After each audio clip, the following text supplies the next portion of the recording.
Hi there. Today we're going to talk about something really important, and that's being prepared. So let's go talk about it.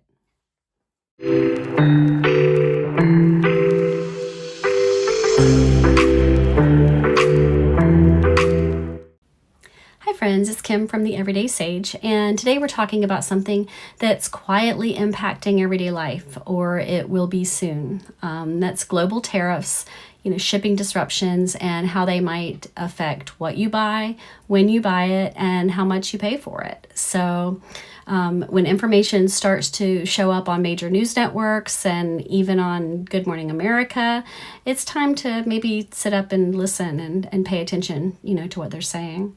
But before we dive in, I want to make this crystal clear that this isn't about panic. It's about peace. It's about mindful preparation and not fear-based hoarding.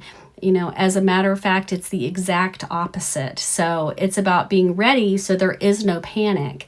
And, so what's going on globally? You've probably heard that there's new tariffs that are being placed on imported goods, and with the worst tariffs being, imposed on China. And these tariffs, they act like taxes, and that gets passed down to us, the consumers. So the problem isn't just the tariffs. It's about supply chain slowdowns and fewer cargo ships coming into ports and manufacturing bottlenecks worldwide. So China plays a massive role in supplying the world with, not just finished products, but parts that keep our domestic production running.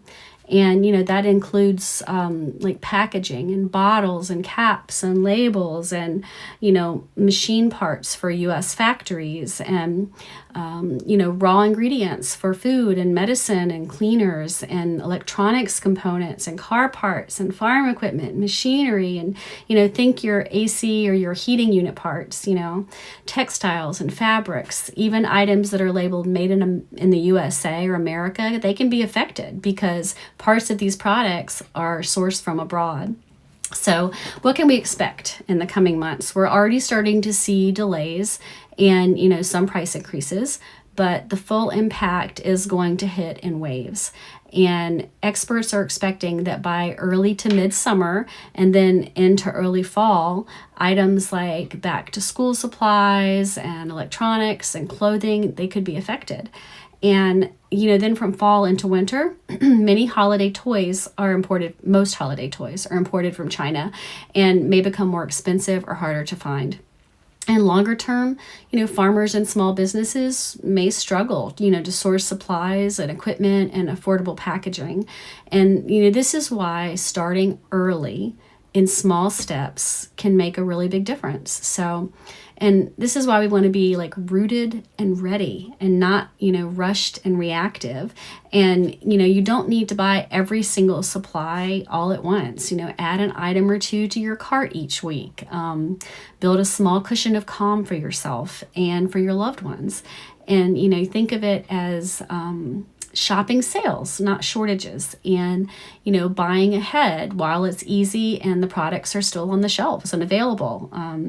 Having what you need without panic, and you'll use what you have, you'll rotate gently, and then your home becomes a sanctuary of steadiness. And what I'm doing personally, I've been slowly picking up like a few extra things every time I go to the store. So like olive oil and spices and cinnamon and cacao. And those are primarily grown out of the US, and they typically nearer the equator. A few backups of my favorite shampoo and toothpaste, deodorant, food staples I use regularly like oats and beans and, salt and vinegar, and replaced an old phone charger and picked up a flashlight on sale. And, and this isn't prepping, it's protecting your future peace of mind. So, I'm looking out for future Kim's best interest. So here are some things that may experience shortages or price hikes and that may be hit the hardest. Either the actual items or the components that make up the items are imported. So I'm going to go through these now. And I also will have a printable PDF in the description. So if anyone would like to have, easier access to the list of items where we may likely see some issues, it will be there. So this will make it easier to review your own pantries at home and decide what will be most important for your families. So here we go. So freezer and pantry items, bread, tortillas. I make a great deal of our bread, so that means having flour and yeast and sugar available. Frozen fruits and vegetables, if you're lucky enough to have room in your freezer. Broths, soups, butter, cheese, oats, pasta, beans, canned goods and nuts, shelf-stable milk, olive oil, definitely imported. Coffee and tea. Coffee is definitely imported. And I've already seen, coffee costs rising in our area. And if you buy it in advance, you can easily freeze it to preserve freshness. So over-the-counter meds, Tylenol, ibuprofen, cold meds, Band-Aids, peroxide, Neosporin, things like that. Basics like aluminum foil, parchment paper, storage bags, light bulbs, batteries, paper products, paper towels, toilet paper. Again, we are not hoarding. Water filters like Brita for your water bottles or your refrigerator, and then personal care items. So shampoo and toothpaste and toothbrushes and deodorant and razors. All these can be found at the Dollar Tree, by the way, if you just want to have extras on hand, even if it's not what you normally buy. Feminine products, lotion, lip balms, and then cleaning supplies. So dish soap, dishwasher detergent, laundry detergent, trash bags, vinegar, baking soda. And then even things like duct tape and chargers and extension cords and super glue and flashlights. And it's actually shocking how many things come from China. Clothing and textiles, so undergarments, socks, sheets, towels. And this is really important too, especially baby and child needs. So I personally have kids, and I have 4 grandkids, 2 of which are still in diapers, and you need diapers and wipes and formula, baby wash and creams and over-the-counter like baby Tylenol, important things. Electronics like phone chargers and cords and batteries. And this would be a great time if you're able to invest in rechargeable batteries. The batteries that I use most, like AA and AAA, I have rechargeable batteries, and they will last up to 1,000 charges. Well, that's what they say. So they are more of an initial investment, but they are cost effective, in the long run, and they're more environmentally friendly. If you've been putting off auto repairs, now may be the time to go ahead and have that taken care of. And that's not because you can't still go to an auto shop to have your car repaired, but rather they may not have immediate access to the parts, which could mean delays for you then. And then mental health and comfort. This is important. So things like books and puzzles and things that you may need for any hobbies. And like I crochet, and I always have a great yarn stash anyway, but if I didn't, that might be something that I would look at. And so since they are predicting like most of the impacts to hit mid-summer to early fall, that's going to really affect the back to school period. So here's where we're likely going to see some big impacts in those products. So, like notebooks and backpacks and pencils and things that kids need at the start of the school year to fill out their list that they get to bring in the first day. And holiday gifts, even stretching that far out, most toys sold in the U.S. are imported primarily from China.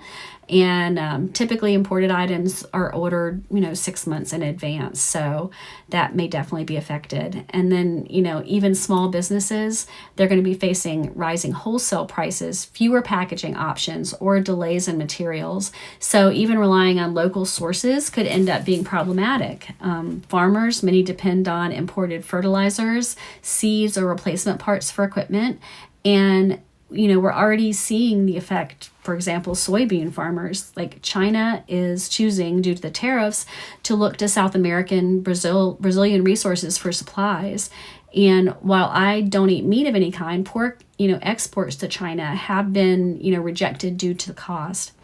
So let's pause here, because not everyone can prepare ahead. And if you're on a fixed income or you're living paycheck to paycheck, I see you and I get it, and I have been there myself, and I'm not too far from it right now. So some suggestions: visit the Dollar Tree or discount stores for basics. Like I just visited the Dollar Tree and I purchased extra batteries for flashlights, for example, that we don't use often. So I didn't want to invest a great deal of money in like name brand, more expensive C&D batteries. So I got them at the Dollar Tree.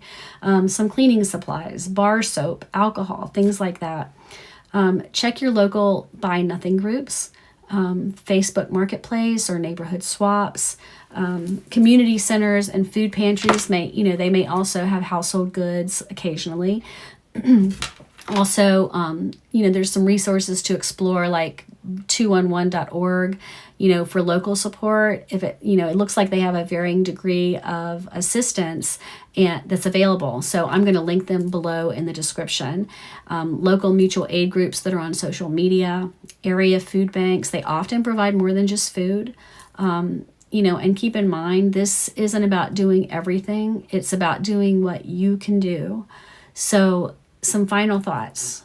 Start small, add intentionally, use wisely, and being rooted and being ready isn't about predicting disaster. It's about being steady when things wobble a little bit, And with a little planning right now, you might just skip the chaos later on. And that's what we all want, right? So thanks for being here with me. And, if this helped you to feel more grounded, I hope it did. And I hope you'll share it. And again, the PDF of the list will be in the description. And if you have thoughts or comments or anything additional that you can think of, any new ideas, please leave them below. I'd love to hear them, and I'm sure everyone else would too. And I hope that you'll subscribe to follow along. So stay steady and stay mindful, friends. Bye for now.